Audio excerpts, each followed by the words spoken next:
Episode शुरू होता है गार्डियंस ऑफ द ग्लोब के हेडक्वार्टर्स में। अमेरिका के डिफेंस डिपार्टमेंट की ग्लोबल डिफेंस एजेंसी गार्डियंस के साथ हुए हादसे की जांच पड़ताल कर रही है। सारे गार्डियंस मर चुके हैं, केवल ओमनी मैन जिंदा है। चूंकि omni man AKA Nolan Grayson super human है तो उसका इलाज आम हॉस्पिटल में संभव नहीं है। उसे तुरंत ही डिफेंस एजेंसी के हॉस्पिटल ले जाया जाता है, जो कि डिपार्टमेंट ऑफ डिफेंस के हेडक्वार्टर्स पेंटागन के नीचे है। एजेंसी के डायरेक्टर सीसिल स्टेडमैन का असिस्टेंट डोनाल्ड फर्ग्यूसन डेबी और मार्क को इन्फॉर्म करता है और दोनों को पर्सनली हॉस्पिटल लेकर आता है। नोलन की बुरी हालत देखकर मार्क डोनाल्ड से पूछता है कि ये सब आखिर किसने किया। यहाँ एजेंसी डायरेक्टर सीसिल की एंट्री होती है। सीसिल मार्क को आश्वस्त करता है और गार्डियंस के हादसे की पूरी जानकारी देता है। सीसिल के हिसाब से किसी ने गार्डियंस को उनके हेडक्वार्टर्स में मीटिंग के बहाने बुला के एक साथ खत्म करने की कोशिश की होगी। उसी समय डोनाल्ड को मैसेज आता है कि शहर पर दूसरे डायमेंशन से आए एलियंस ने अटैक कर दिया है और वो सीसिल को अलर्ट कर देता है। डेबी सीसिल से जिद करके नोलन की देखरेख के लिए वहीं रह जाती है और मार्क शहर पे अटैक को रोकने जाता है। इन एलियंस का नाम होता है फ्लैक्सन्स और ये बहुत ही जालिम किस्म के होते हैं। ये यूं ही अलग अलग डिमेंशंस को जंग में जीतकर अपना बंदी बनाते रहते हैं। इनविंसिबल वहां जैसे ही पहुंचता है तो खून खराबा देखकर कुछ सेकंड्स तक खड़ा ही रह जाता है। तभी वो देखता है कि एक घायल बूढ़ी औरत को एक फ्लैक्सन मारने जा रहा होता है और वो मदद के लिए पुकार रही होती है।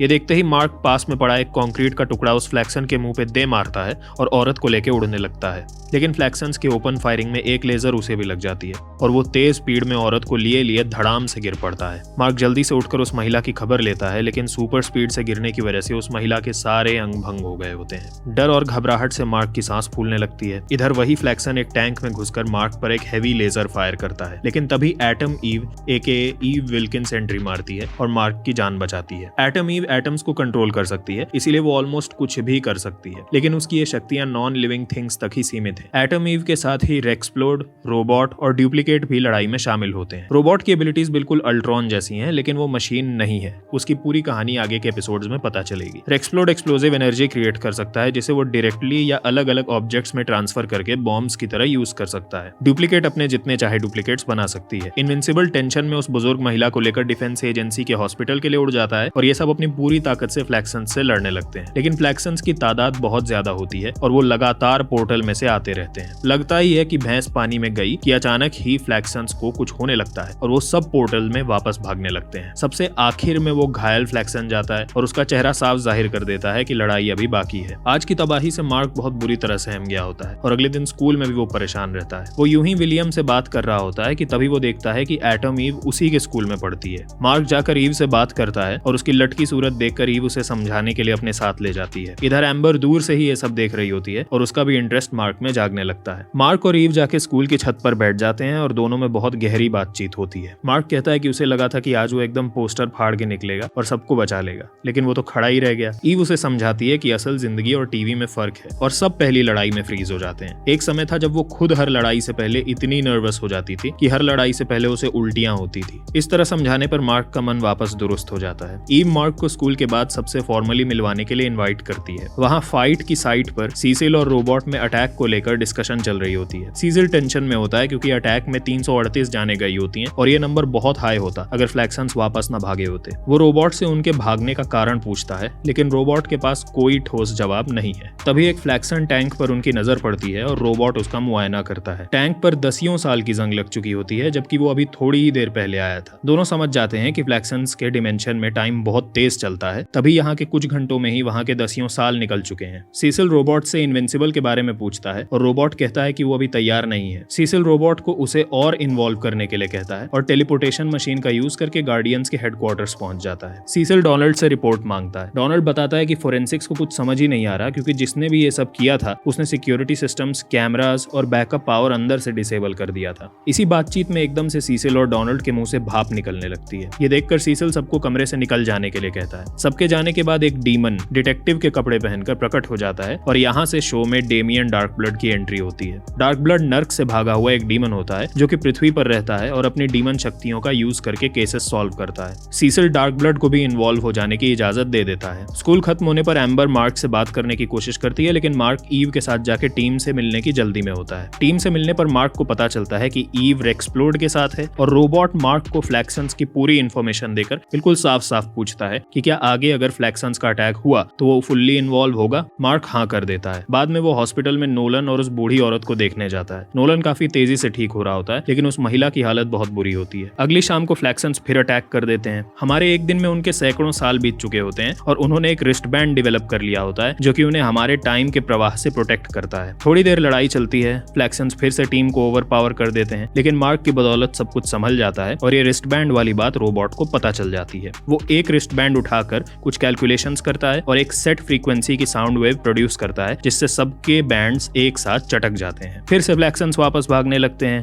फिर से उनका लीडर मैं वापस आऊंगा वाला लुक देता है। लड़ाई खत्म होते ही मार्क को कॉल आता है कि नोलन को डिस्चार्ज कर दिया गया है। मार्क, डेबी और नोलन खुशी खुशी हॉस्पिटल से निकल ही रहे होते हैं कि मार्क रिसेप्शनिस्ट से उस महिला के बारे में पूछता है। रिसेप्शनिस्ट का चेहरा सब बयान कर देता है और मार्क की सारी खुशी गम में बदल जाती है और वो वहां से चला जाता है। नोलन को कोई फर्क नहीं पड़ता और वो रिसेप्शनिस्ट से बड़े ताव से तुरंत अपना सूट वापस देने के लिए कहता है, भले ही सूट किसी भी हालत में हो। एक हफ्ते बाद सीसिल ग्रेसन्स के घर आता है और वो नोलन को धरती की तरफ आते किसी अनजान व्यक्ति की फोटो दिखाता है। वो रिक्वेस्ट करता है कि चूंकि गार्डियंस नहीं है तो नोलन को ही पृथ्वी की रक्षा करनी होगी। नोलन तैयार हो जाता है, लेकिन डेबी एकदम साफ मना कर देती है। अंत में यह डिसाइड होता है कि इस समस्या का समाधान मार्क करेगा। मार्क जाता है और उस एलियन और मार्क में थोड़ी देर तक उठापटक होती है, लेकिन अचानक ही मार्क के कहने पर वो रुक जाता है। मार्क को समझ नहीं आता कि ये रुक क्यों गया और तब दोनों में बात होती है। वो एलियन बताता है कि उसका नाम है एलन और वो कोएलिशन ऑफ प्लैनेट्स का एक ऑफिसर है। कुछ प्लैनेट्स ने मिलकर एक कोएलिशन यानी गठबंधन बनाया है ताकि वो एलियंस, स्पेस मॉन्स्टर्स और ऐसी चीजों के अगेंस्ट एक दूसरे को प्रोटेक्ट कर सकें।